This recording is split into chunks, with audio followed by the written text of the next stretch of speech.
Net neutrality is out. Where do we go from here? Let's take a look. Alright, a couple of months ago I remember making the video I was talking about net neutrality, and I said how it is pointless to write complaints to the FCC. John Oliver went on a whole big show, but you must submit your comments to the FCC, tell them how you disagree with it. No! How does it help? Because the guy at the top of the FCC, the chairman, Ajit Pai, wants to get rid of net neutrality. It doesn't matter how many angry emails you send him, he's still gonna do it. And so the fact that this writing campaign to submit your complaints, people thought it's going to do something. No, I told you it's not going to do anything, and net neutrality was repealed. It is out. Thank goodness we have internet freedom in. It's frustrating that I'm still having this conversation with people. People are still confused by it. Just yesterday, I think I was talking to some members, and they were like, well, we are for free market. Why? We don't want government regulations. Free market is good. But see, this is the lie. This is the lie that Ajit Pai has said. Almost rhymed. Look, the lie is that the free market is good in this case. Now, hey, free market is great. When I go to Costco and I want to buy a new big screen TV from Vizio, have you seen that shit? $600 for like a 60-inch screen. It's amazing. Free market at work. Thank you, capitalism. Free market is great when there are lots of options and competition.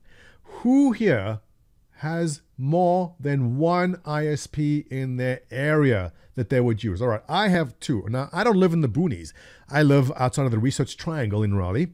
It's pretty high-tech around here. Google Fiber actually exists not far away. Unfortunately, it didn't come to me, which is a disaster. Google Fiber, please, if you're watching this, please, just come to me. Come to Montoya. I, right now, have an ISP. They offer me 100 megabits down. If they throttle Netflix or they block Star Citizen downloads, which they can if they wanted to now, because there's no net neutrality, I don't have any other options. The other option I have is AT&T, but they charge 50 megabits down for the same price I'm paying now. That's not competition. They're not competing on it because I'm locked in. There's no other option. I have kids, there's iPads, there's Netflix going on 4 different televisions, there's downloads, there's patches from Star Citizen I'm downloading all the time. I need 100 megabits down. I need it. I just can. I can probably live with less, but I don't want to. But if my ISP throttles Netflix, then I don't have a choice. And for you guys living out in the boonies or other places where you don't have any choice, there's no competition. So the whole free market will fix us is nonsense. It is bullshit. Ajit Pai is lying through his big fat teeth. Now, if you're saying, hey, Montoya, the stuff you're talking about just doesn't happen. Ajit Pai said it doesn't happen. And he's had plenty of interviews where he's lied. He's looked into the camera and he's lied in the camera. He goes, these things happen very rarely. I doubt these things will happen. And if they do happen, the free market will take care of it. And everyone goes, yeah, they agree. Bullshit! Look, type in net neutrality violations. And I remember some of these. I do. Well, I wasn't here in 2005. But Madison River, an ISP in my area, blocked VoIP over their services. Absolutely. I remember this one. Comcast blocked peer-to-peer text. So if you went to Pirate Bay because you really had to download that very important paper from university, they would block that. They don't want you torrenting. They blocked it. They got to choose what you got to access and not. The list goes on. AT&T, from 2007 to 2009, they forced Apple to block Skype over the phone services.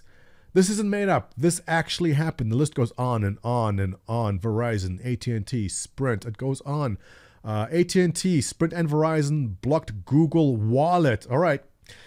Net neutrality came along and said, listen, you guys can't do that. You can't choose what you want to block. A great example is Comcast. Comcast owns a 30% stake in Hulu. Now, I don't have Hulu. I have Netflix. Comcast is fully within their right now to throttle Netflix or even block it completely and say, oh, you're trying to reach Netflix? Well, I'm sorry. Hey, check out Hulu instead. These guys are great. They can do that. In fact, they have done it. But what happens now is because net neutrality is gone, you and I may not see it immediately. I like how they call it internet freedom. It's not freedom for you and me. It's freedom for Verizon, for Comcast. It's freedom for AT&T to block and throttle content they don't want or don't like. Comcast can block Netflix and say, go check out Hulu instead. But what happens is, and what's happened in the past, is that Comcast will say, oh, Netflix, you're using up 30% of our bandwidth. People seem to love you. We don't like you using so much of our bandwidth. We want you to pay extra. Netflix, if they want to reach their customers, will pay that. It's like blackmail almost. They do it, and they have done it. And if this seems too far-fetched and too out there and doesn't really connect with you because you don't like Netflix, check out our forums itself, all right? We're having this conversation right here on our forums. The thread is called Net Neutrality Fell. And one of our very own members named Exist has a personal story about this. Now, Exist is involved in several internet companies. And I'm going to give you an example of just one called Stream.me. Now, Stream.me is by no means a Twitch.tv competitor, although one day it might be. It's a small streaming site. You turn on your camera, you can play, you stream it, and you guys know the format. So Stream.me is a nice little small site. What happens is, the ISPs can say, oh, this is a streaming site. We charge these guys extra to access our customers because they use up more bandwidth than normal web pages do. So what they can do is they can approach people like Exist and say, hey, if you want people to see that site, stream.me, you pay us. And this has happened. It's happened. You can ask him. I'll read what he says. As the owner of several internet companies, I can tell you with experience that prior to net neutrality, we were in fact being extorted by many ISPs within the US, as is their right. It's a free market, right? It cost us a lot of money and time to negotiate with all ISPs to pay their extortion money. That's exactly what they used to do. That's why these companies were so happy for net neutrality to be dumped. It allows them to generate more profits now. So it might not affect you and me immediately, but it's going to affect small companies, and it's going to affect guys like Exist who run small companies because they have to go pay this blackmail money now. So what can we do? What is it that the little guy like you and I can do? It's very simple. You have to get involved on a local level, on the municipal level. There's more than just presidential elections every 4 years. There's smaller elections along the line. Get in on the small, I don't care if you're conservative or liberal, put in people that represent your best interests. Get involved on the local levels. It'll trickle its way up. Do you have a net neutrality story? If you are still happy net neutrality was abolished, tell me why. Why do you like it that we now have internet freedom? And do you actually believe the free market will be able to deal with this? As in my example, there is no free market option. If I don't like what my current ISP does, I have nowhere else to go, and no one else is competing in this area. I want to hear your side of the argument. I really do. With that, let's wrap it up. Net neutrality, it'll be back. 2 years.